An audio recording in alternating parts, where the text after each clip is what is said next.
아버지 감사합니다. 오늘도 하나님의 백성들이 예수 그리스도의 이름으로 주님의 날로 구별해서 주여 전에 함께 나와 하나님께 예배드리게 하심에 감사합니다. 이 시간 하나님께서 주장하셔서 하나님 말씀이 온전히 역사하도록 인도하여 주시옵소서. 부족한 자 지켜주시고 하나님의 뜻만이 온전히 전해지도록 도와주시옵소서. 하나님 앞에 겸손함으로 함께 드린 이 귀한 예배 은혜로 충만케 해 주시옵소서. 예수님의 이름으로 기도드립니다. 아멘.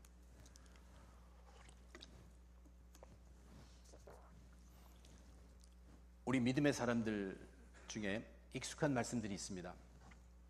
이런 말씀들이에요. 너희가 먹든지 마시든지 무엇을 하든지 다 하나님의 영광을 위하여 하라. 너희는 너희 자신의 것이 아니라 값으로 산 것이 되었으니 그런즉 너희 몸으로 하나님께 영광을 돌리라. 다 하나님의 영광을 위하여 하고 하나님께 영광을 돌리는 자들, 그들이 바로 우리 그리스도인들입니다. 그런데 과연 우리들은 이것을 입으로 말하는 것에 비해서 정말로 그만큼 하나님의 영광을 좋아하고 하나님의 영광을 기뻐하느냐, 한번 돌이켜 생각해 볼 만합니다. 하나님이 영광 받으시는 것이 기쁘고 하나님이 영광 받으시는 것이 좋다는 것이, 그것은 사실 하나님을 기뻐하고 하나님을 좋아하는 자들에게 있는 얘기입니다. 우리가 그만큼 우리가 이 말씀, 하나님께 영광을 돌린다 하는 말씀 하는 만큼 진심으로 하나님을 생각하며 그분을 좋아하고 기뻐하느냐는 것을 돌이켜보자는 얘기입니다. 우리는 어떤 때 그런 말을 씁니까? 내가 좀 칭찬받고 내가 높아지려 할 때 습관적으로 사용 구절이 아닙니까?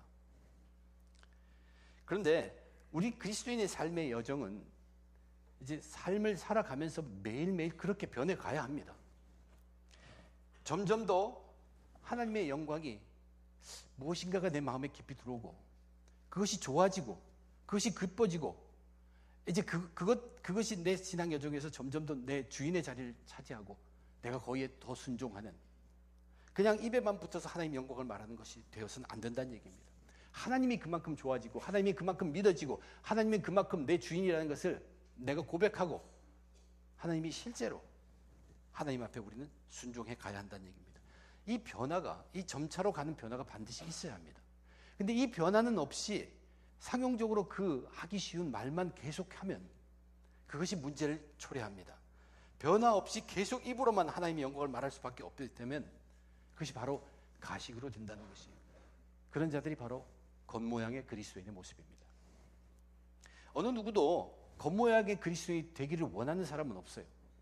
그러나 자기도 모르는 새 입으로는 하긴 쉬우니까 하나님의 영광을 얘기하지만 삶은 그 속에서 하나님을 더 기뻐하고 좋아하고 더 믿고 그분이 내 주인이 되고 내가 그분 앞에 순종하는 것이 점점 더 깊어가는 그런 삶을 살지 못하게 되면은 불행하게도 그것은 거칠의 겉모양의 그리스도인으로 남아있는 것이에요. 그리고 그런 겉모양의 그리스도인이 되면서도 그런 상태의 자신을 알지 못한다는 게 굉장히 위험한 얘기입니다. 믿음의 삶을 오래 사는 사람들은 믿음의 형식에 있어서 굉장히 익숙합니다. 그 익숙함 때문에 별로 준비 없어도 큰 문제가 생기지 않습니다. 그냥 감당할 수 있었습니다. 그래서 그런 깊은 익숙한 그런 믿음의 형식에 익숙한 것이 마치 자기 스스로도 신앙이 깊은 것처럼 착각하기 쉽다는 얘기입니다. 그러나 그런 사람 옆에 가보면 이 싱싱한 막 살아오르고 풋풋한 그런 냄새가 풍겨나지 않습니다. 그저 예전에 누렸던 은혜, 그때는 생생했을지 모르지만 지금은 퀴퀴하고 식어버린 그 은혜 붙들고 그냥 계속 젖어 있는 모습을 보게 된다는 말입니다. 오늘 아침에 전도사님들이 차가 고장이 나서 일부 예배 참석을 못했습니다. 일부 예배 모든 파트는 전도사님들이 감당하고 제가 설교를 하는데 그래도 그전엔 제가 해왔기 때문에 제가 익숙하게 감당했습니다. 그렇게 익숙하게 할 수 있다고 그것이 신학이 깊은 것은 절대 아니란 얘기예요. 목사인 저로부터 시작해서 그리스도인들 누구에게나 다 적용되는 것이, 내가 익숙해서 그것을 감당할 수 있다, 신학이 깊다, 그것이 결코 아니란 얘기예요. 우리 믿음의 사람들에게는 잠시도 쉬지 말아야 할 것이 있습니다. 쉬지 말고 어느 순간도 쉬지 말고 계속돼야 할 것이 반드시 있습니다. 그것이 바로 말씀의 삶이요 기도의 삶입니다. 이 말씀의 삶과 기도의 삶이 없으면 우리는 겉모양의 신자가 될 수밖에 없다는 얘기예요. 이 둘을, 말씀의 삶과 기도의 삶이라는 것이 구분되는 것이 아닙니다. 말씀의 삶에 빠져보면 기도의 삶이 필요하게 되고, 기도의 삶은 말씀의 삶 없이는 기도가 이어지지 없습니다. 말씀의 삶과 기도의 삶은 동떨어진 것이 아니란 얘기예요. 어느 누구도 우리를 왜 그리스도인 우리는 스스로 우리가 죄인이라고 얘기합니까? 말씀의 삶과 기도의 삶에서 잠시 멀어졌을 때 우리는 죄인으로 전락합니다. 일주일 내내 주일은 그래도 말씀과 기도의 삶으로 살았다고 합시다. 나머지 엿새를 세상 삶으로 살았다면 그만큼 죄로 떨어졌습니다. 그러면 세월이 가면서 죄로 더 떨어집니까? 신앙으로 올라갑니까? 죄로 더 떨어지게 돼 있어요. 그러므로 우리는 말씀의 삶과 기도의 삶 계속 이어져야 합니다. 말씀의 삶, 기도의 삶, 이것을 통해서 정말로 신앙의 여정이 가면서 하나님이 좋아져야 돼요.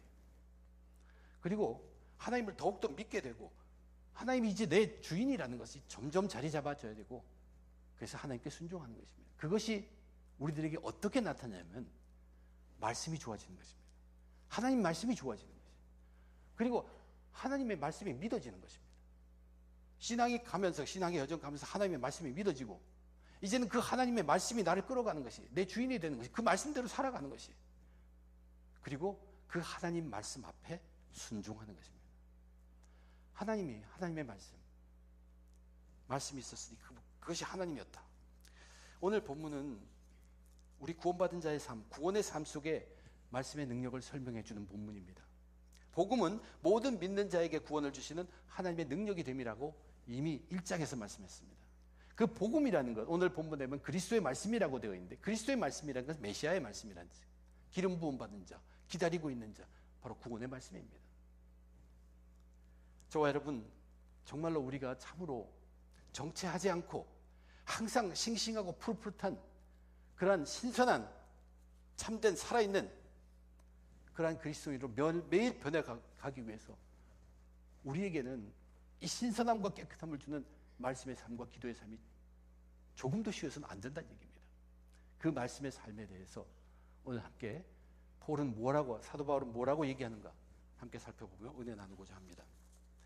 사도 바울은 크게 세 가지로 얘기하는데, 이 선포되는 말씀이 필요하다는 것, 그거를 강조하고, 또 하나는 이 선포되는 말씀을 우리 것으로 만들어야 한다는 것, 그 두 가지를 얘기하며 마지막에 이 선포되는 말씀과 하나님과의 관계가 무엇인가를 알려주고 매듭짓고 있습니다.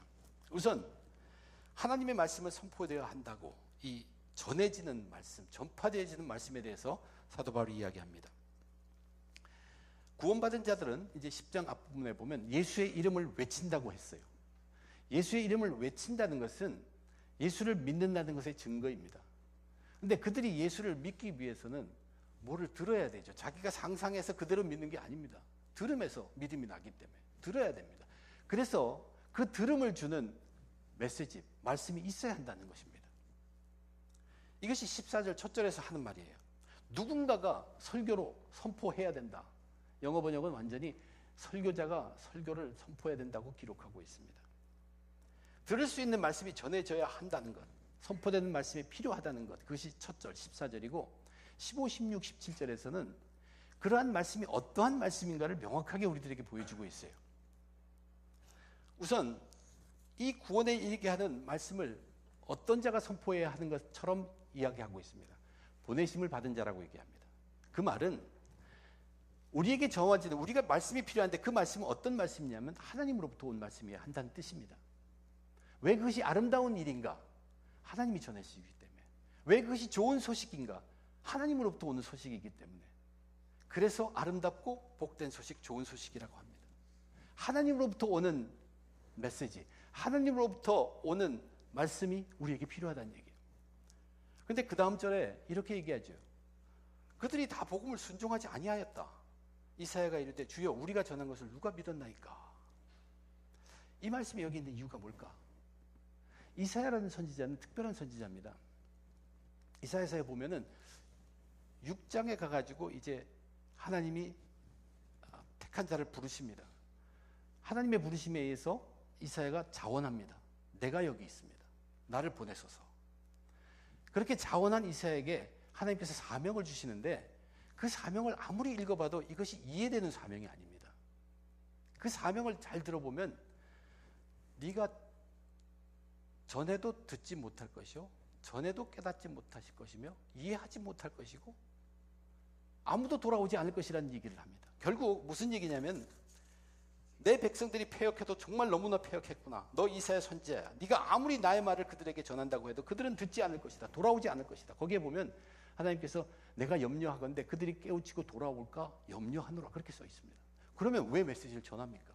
안 전하면 되지. 그런데 이사야는 그렇게 묻지 않고 뭐라고 묻냐면 언제까지니까? 언제까지 자기가 그래 전해야 합니까? 하나님의 답이 임합니다.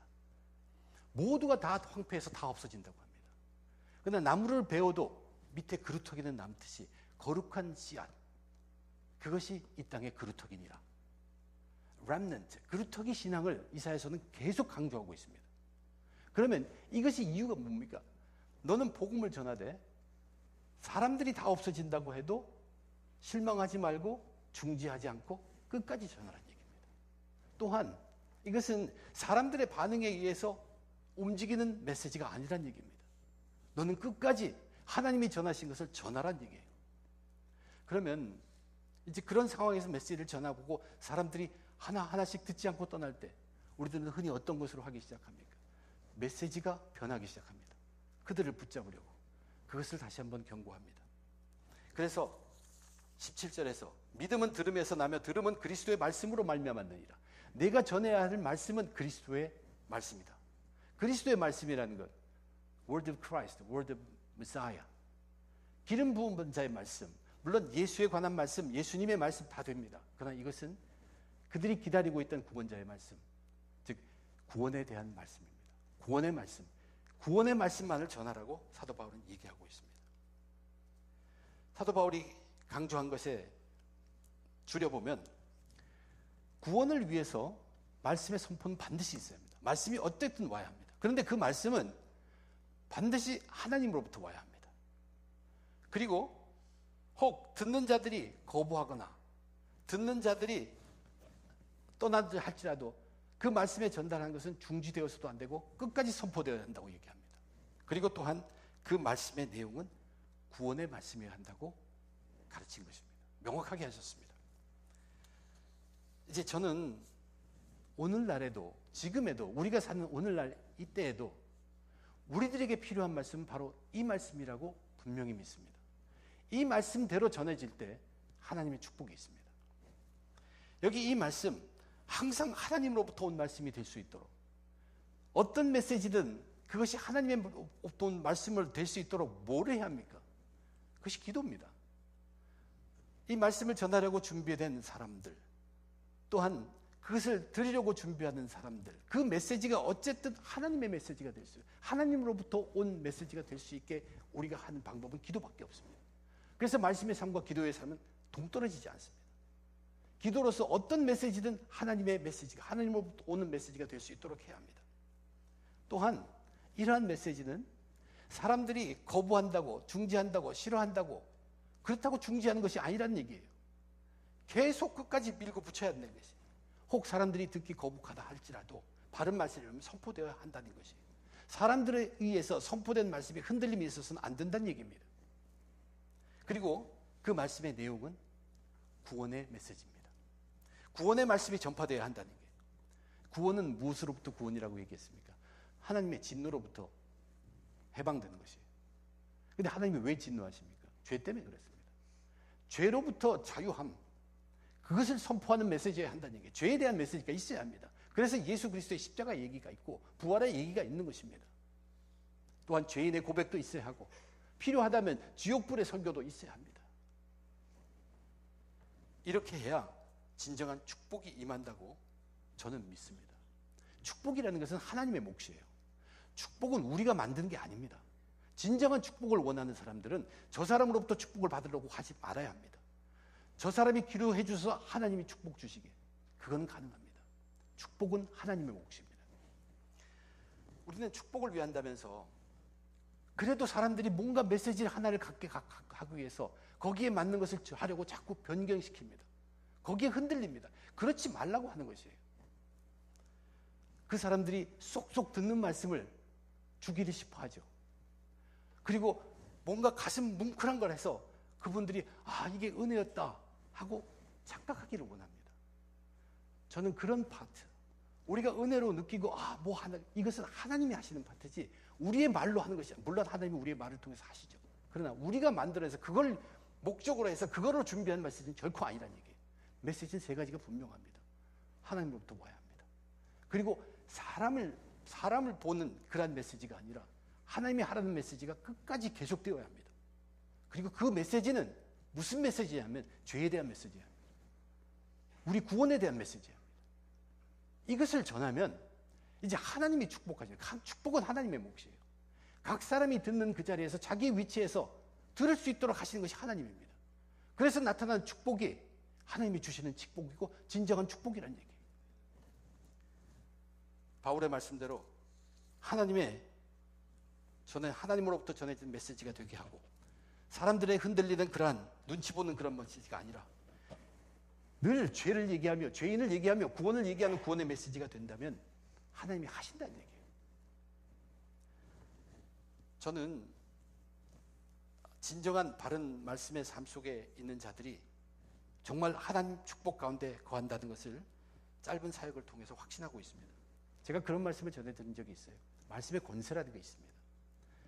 정말 오늘 바울이 얘기한 대로 그러한 말씀이 풍성하면 이해하든 이해하지 못하든 또는 그러한 풍성한 말씀의 권세가 있는 곳에 그냥 들렀다가 나간 사람만이라도 그렇게 했을지라도 거기에 하나님의 축복이 임한다고 그렇게 말씀드린 적이 있습니다. 말씀의 권세는 그렇게 강합니다. 우리는 축복을 우리가 만들어서 이러한 말을 줘서 가슴 뭉클하게 하는 것이 아닙니다. 하나님이 하라고 하는 말씀, 하나님께서 주신 말씀, 그리고 변치 않고 끝까지 오직 구원에 관한 메시지를 전할 때 하나님께서 각 사람의 필요를 다 하시고 그들에게 필요한 대로 주시는 축복, 하나님이 하시는 몫입니다. 축복의 몫은 완전히 하나님께 맡겨야 합니다. 눈에 보이는 축복에 매달려서 그 축복을 받으려고 우리가 온갖 노력을 다하기보다는 우리는 하나님께 맡겨야 돼요.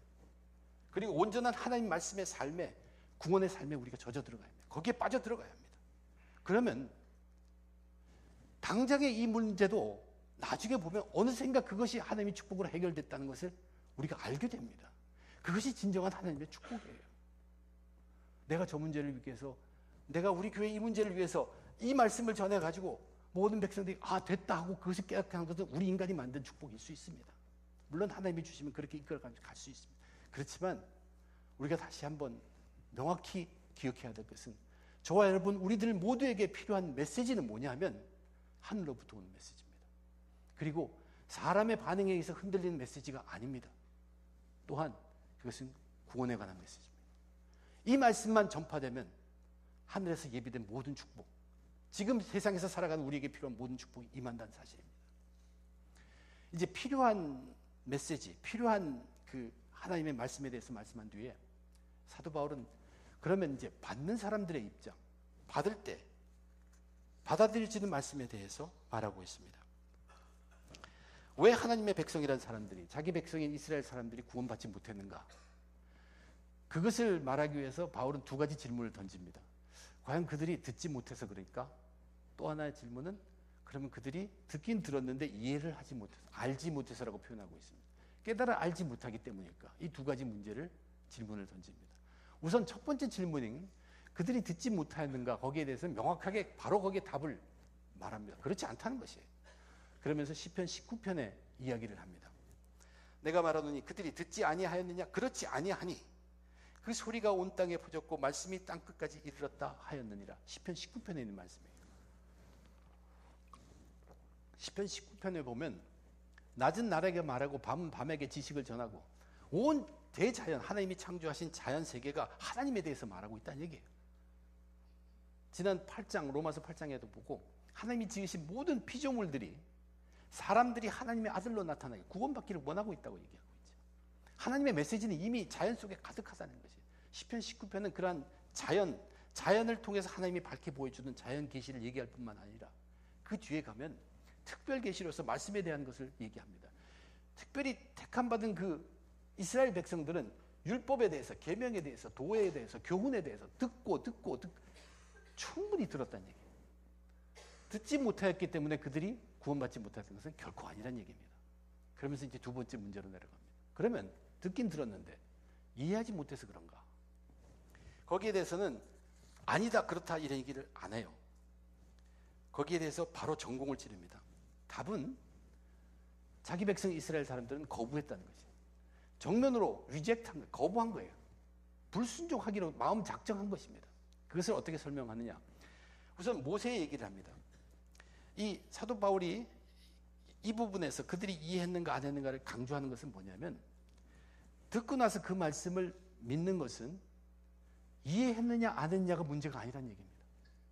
이해했나 이해하지 못했나 그것에 앞서서 더 중요한 것이 있다는 것을 우리에게 밝혀주고 있어요. 그래서 모세의 얘기를 듭니다. 내가 말하되 이스라엘이 알지 못하였느냐? 먼저 모세가 이르되 내가 백성 아닌 자로서 너희를 시기하게 하며 미련한 백성으로서 너희를 노엽게 하리라 하였고, 모세가 한 말인데 신명기 32장에 있는 말씀이에요. 지금 이 말씀을 바로 사도 바울이 자기 사람들에게 얘기하는 것은 하나님께서 너희들을 시기하게 만들고 너희를 노엽게 할 것이다. 이방인들을 구원해가지고 그들을 구원함을 보고 너희들이 이제 시기를 한다고, 너희가 그것에서 화를 나게 한다. 그런 얘기인데, 요 본문 바로 앞에 신명기에 이렇게 기록되어 있다는 걸 우리 다시 한번 들어봐야 합니다. 신명기 32장 보면 그들이 하나님이 아닌 것으로 내 질투를 일으키며 허무한 것으로 내 진노를 일으켰으니 나도 백성이 아닌 자로 그들에게 시기가 나게 하며 어리석은 민족으로 그들의 분노를 일으키리로다. 지금 사도 바울이 모세 얘기를 하면서 너희들 시기가 날 것이고 너희가 화날 것이다. 그런데 모세는 왜 하나님이 시기나게 하고 화나게 만드냐 하면 너희들이 나를 시기나게 하고 나를 화나게 했기 때문에. 근데 그 시기에 질투라고 했어요. 무슨 질투입니까? 너희들은 나만을 섬겨야 하는데 우상을 섬겼다는 얘기예요. 왜 화를 냅니까? 허망한 것에 그들이 모든 것에 빠져 있어요. 죄에 빠져 있다는 얘기예요. 그래서 하나님이 화가 났다는 얘기예요. 너희들이 그랬기 때문에 모세를 통해서 말씀하시기를 내가 다른 사람을 택하겠다는 얘기예요. 그래서 그들을 구원해 주심으로 너희들이 시기 나게 하고 너희들이 화를 내게 했던 그 말씀입니다. 여기서 바울이 말씀하고자 하는 것은 뭐냐면, 말씀이 들렸습니다. 이해하고 이해하지 않고가 문제가 아니라는 얘기예요. 너희 속에 우성으로 꽉 차 있고 죄가 차 있는데 어떻게 구원의 말씀으로 받을 수 있겠느냐, 그 얘기입니다. 그 다음에 이제 이사야 얘기를 하죠. 근데 이사야 얘기를 하면서 이사야가 굉장히 담대하게 얘기했다. 그 말은 뭐냐면 이사야가 마치 자기가 메시아인 것처럼 얘기합니다. 이사야서 65장에 보면 이사야가 메시아를 예언합니다.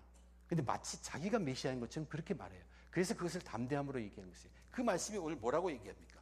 이사야는 매우 담대하여 내가 나를 찾지 아니하는 자들에게 찾은 바 되고 내가 묻지 아니한 자들에게 나타났노라. 예수님이 자기 백성들을 위해서 하나님이 자기 아들을 보냈기 때문에 왔습니다. 그런데 결국은 구원을 받고 믿은 사람들이 이방인들이죠. 근데 이방인들은 구세주를 찾지 않았어요. 구세주를 구하지 않았어요. 근데 그들에게 구세주가 나타나서 찾은 바 되었다는 얘기입니다. 그런데 이 땅에 하나님께서 자기 아들 예수 그리스도를 보냈는데 그들이 영접하지 않았어요. 이것은 이해하고 안 하고, 말씀은 이미 왔습니다. 이해하고 안 하고가 아니라 그들은 불순종하고 밀어냈다는 얘기입니다. 바울의 요점은 말씀을 들었을 때 그것이 우리 속에 믿어지냐 안 믿어지냐는 내가 이해하느냐 이해가 아니라 그 말씀을 대하는 태도, 순종으로 준비되어 있느냐 아니냐에 달려있다는 얘기입니다. 왜냐하면 말씀 자체에 능력이 있습니다. 순종의 자세로 받아들이게 하면 그 말씀이 일한다는 얘기예요. 그러나 우리는 어떻게 생각합니까? 그게 이해되어져야지 믿는다고 해야죠. 근데 오늘 본문 또 지난번 본문도 보면 들으면서 믿음이 난다고 하지 이해해서 믿음이 난다고 결코 얘기하지 않습니다. 왜냐하면 말씀 자체에 능력이 있기 때문에. 우리는 계속 이해하려고 하는데 여기서 우리에게 정확하게 얘기해 주는 것은 이해하는 것이 문제가 아니란 얘기예요. 순종하는 것이 문제라. 우리를 왜 죄인이라고 얘기합니까? 죄인이라고 하면 싫어하는 사람 많은데 우리가 분명히 알아야 될 것은 우리 속에 그 본성이 있다는 거예요. 그런 죄성이 있다는 얘기예요. 그들이 다 복음을 순종하지 아니하였도다. 마음속에 자기 것으로 가득 차 있어요. 특별히 똑똑한 사람들이 많이 그렇습니다. 명확해요. 자기 속에 가득 찼어요. 그래서 말씀을 들으면서 다 이해됩니다. 이해 못할 리가 없어요. 이해됐기 때문에 명확하게 판단을 합니다. 아, 좋다, 이거 틀렸다, 남았다, 그렇지. 그러나 말씀 앞에 순종하지 못합니다. 그 말씀이 그렇게 역사하지 못하기 때문에 순종하지 못해. 그래서 변화하지 않는 것이에요. 이해가 문제가 아니라 순종이 더 중요하다는 것이. 그들이 다 복음을 순종하지 아니했도다. 이것도 당시 그때마다 얘기가 아닙니다. 오늘날 저와 여러분 우리들의 얘기예요. 우리의 얘기도 똑같습니다. 오늘날에도 우리는 그래서 기도로 준비해야 합니다. 말씀의 삶은 기도의 삶이 있어야 돼. 기도로 준비해야 됩니다. 하나님, 내게 떨어지는 이 말씀을 거부하지 않고 순종함으로 받을 수 있도록 도와달라는 기도의 준비가 절대적으로 필요하게 되어 있습니다. 마음의 준비도 물론 필요하지만 몸의 준비도 필요합니다. 몸이 피곤해서 듣지 못하면 아무것도 시작되지도 못해요. 근데 구원의 삶이 중요하다고 생각하는 것, 목숨처럼 중요한 것으로 여기는 자들에게는 준비가 없을 수가 없다는 얘기입니다. 세상의 것들의 마음에 뺏겨서 자기 의가 아직도 살아있어서 자기 속에는 가득한 자기 걸 빼지 않고 이런 순종의 준비는 조금도 하지 않고 딱 와서 앉아가지고 설교자가 웃겨주기를 바라죠. 설교자가 내게 필요한 말씀 줘서 내 문제를 해결해 주기를 원한다는 것은 그것은 시간 낭비입니다. 결코 그렇게 역사하는 것이 아니라. 설교는 사람을 통해 전해지는 거기 때문에 아무리 하나님의 말씀을 전하려고 준비되고 여러분이 다 준비하고 받고 하더라도, 그리고 그것이 끝내지 않고 꼭 구원의 말씀을 그대로 전한다고 할지라도 이게 사람을 통해서 전해지는 거기 때문에 거긴 보화만 있지 않습니다. 거기 흙투성입니다. 그런데 순종의 준비가 되고 그 말씀을 대하는 자는 그 흙투성인 그 속에서 보화만을 캐냅니다. 그래서 그것을 은혜로 갖게 된다는 얘기예요. 그러나 똑똑한 사람들은 준비하지 않아요. 자신감에 넘칩니다. 그러면서 흙을 가득 한 줌 쥐고 나갑니다. 흙은 쥐어봐야 다 흩어져 버리고 없어져 버립니다. 변하지 않습니다. 그래서 계속 겉모양의 그리스도로 남게 되는 것입니다. 예배를 통해서 은혜를 받지 못한다면, 예배 시간에, 말씀의 시간에는 꼭 사라지는 사람도 있습니다. 예배를 통해서 은혜를 받지 못한다면 그 사람은 그냥 율법의 삶을 살고 있는 것이에요. 형식적인 사는 것이에요. 겉모양 그리스도일 수밖에 없어요. 거기엔 변화를 기대할 수가 없습니다.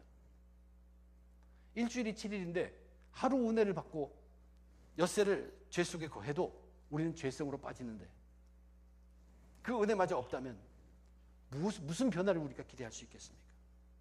나를 은혜롭게 해달라고 할 것이 아니라 하나님이 좋으신 하나님을 믿어야 합니다. 혹 전하는 자가 내 마음에 들지 않더라도 하나님은 선하시다는 것이, 하나님이 귀하시다는 것이, 좋으신 하나님을 믿고 하나님의 예배인데 거기에 은혜가 없을 수가 없다는 믿음을 가지고 나오는 것이에요. 그렇게 준비되어야 합니다. 사람에게 순종하라고 얘기하지 않습니다. 결코. 우리는 그런데 하나님에게 순종하죠. 하나님에 순종하는 것이 바로 말씀에 순종하는 것입니다.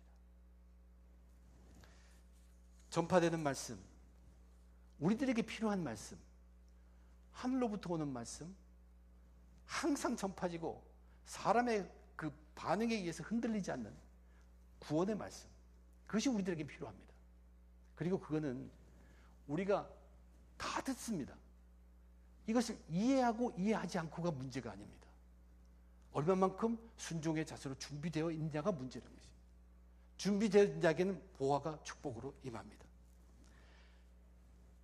이렇게 말씀하신 후에 이제 세 번째로 말씀과 함께 하신 하나님에 대해서 말합니다. 하나님은 언제나 참으시고 항상 신실하시다는 얘기예요. 마지막 절 21절입니다. 이스라엘에 대하여 이르되 순종하지 아니하고 거슬러 말하는 백성에게 내가 종일 내 손을 벌렸노라 하였느니라. 내가 종일 내 손을 벌렸느니라. 팔을 벌리는 것 좀 다른 것은, 내 손을 벌렸다는 것은 잡을 준비가 되어 있다는 얘기예요. 이 말씀이 무슨 얘기합니까? 우리들이 떠난 것입니다. 우리들이 거부한 것입니다. 우리들이 두 가지는 할 수 없습니다. 우리 속에 가슴, 무상에 가득 채우고 나서 우리들이 그 손을 뿌리친 것이라는 얘기입니다. 그러나 하나님은 그렇게 하나님 말씀에 순종하지 않고 뿌리치는 자지 할지라도 항상 지금도 손을 벌리고 있다고 이야기하고 계십니다. 하나님의 백성인 이스라엘 사람들은 하나님의 은혜로부터 떨어져 나간 것처럼 되었지만 그들을 향해 전해지는 하나님의 말씀은 절대로 실패하지 않습니다. 하나님이 실패하지 않듯이 하나님 말씀 자체는 실패하지 않습니다. 그 하나님의 말씀이 하나님으로부터 온 것이고 조금도 쉬지 않고 조금도 줄곧 전해지며 구원의 말씀이, 구원의 메시지가 전해진다면 그것은 결코 실패하지 않습니다. 우리 쪽에 있습니다. 우리가 하나님께서 항상 내미는 그 손을 잡아야 한다는 얘기입니다. 손을 벌려 또 우리를 잡아주실 준비가 하나님은 언제나 되어 있습니다. 우리에게 필요한 것은 지금도 거부하지 않으면 됩니다. 지금도 우리는 말씀에 순종하면 됩니다. 우리가 알아야 될 것은 죄인된 우리 속에는 말씀을 거부함과 말씀에 불순종하는 죄성이 언제나 가득하다는 사실입니다. 그래서 우리는 죄인이라고 얘기하는 것이에요. 또한 사탄은 말씀의 능력을 아는 사람들을 굉장히 강하게 공격합니다. 굉장히 강하게 유혹해요. 그렇기 때문에 기도하지 않을 수 없습니다. 기도의 삶과 말씀의 삶이 우리는 잠시 쉬어서도 안 됩니다. 틈을 주어서는 안 됩니다. 사모하고 준비하고 예배에 임하여서 듣고 믿어서 믿음으로 사는 의인들이 다 돼야 한다는 얘기예요. 우리는 어떻게든 우리 삶 속에 늘 말씀의 삶에 붙어 있어야 합니다. 우리 교회 1년에 한 번씩 성경 통독하죠. 하루에 한 번이나 꼭 말씀이 붙어 있으라는 얘기예요. 읽어야 한다는 얘기예요. 말씀을 읽고 말씀을 보기도 하고 요새는 말씀을 쓰기도 합니다. 말씀을 외우기도 합니다. 하나님의 말씀 놀라운 능력이 있습니다. 근데 거기에 늘 붙어 있어야 합니다. 어떤 모양이라도 우리는 붙어 있어야 합니다. 기도하면서. 그렇게 되어서 우리가 어떻게 변화되어 가야 합니까? 하나님의 말씀이 좋아져야 합니다. 그리고 하나님의 말씀을 더 믿게 된다는 것이에요. 그리고 하나님의 말씀이 이제 내 주인입니다. 그 말씀대로 사는 것이에요. 나를 이끌어가는 주인이 거기니까. 그리고 하나님의 말씀에 더욱 순종하는 자가 되는 것입니다. 구원받은 자의 삶 속에 능력이 되는 이 하나님의 말씀, 구원의 말씀으로 끝까지 승리하시는 저와 여러분 되시길 주님의 이름으로 축원드립니다. 기도하겠습니다.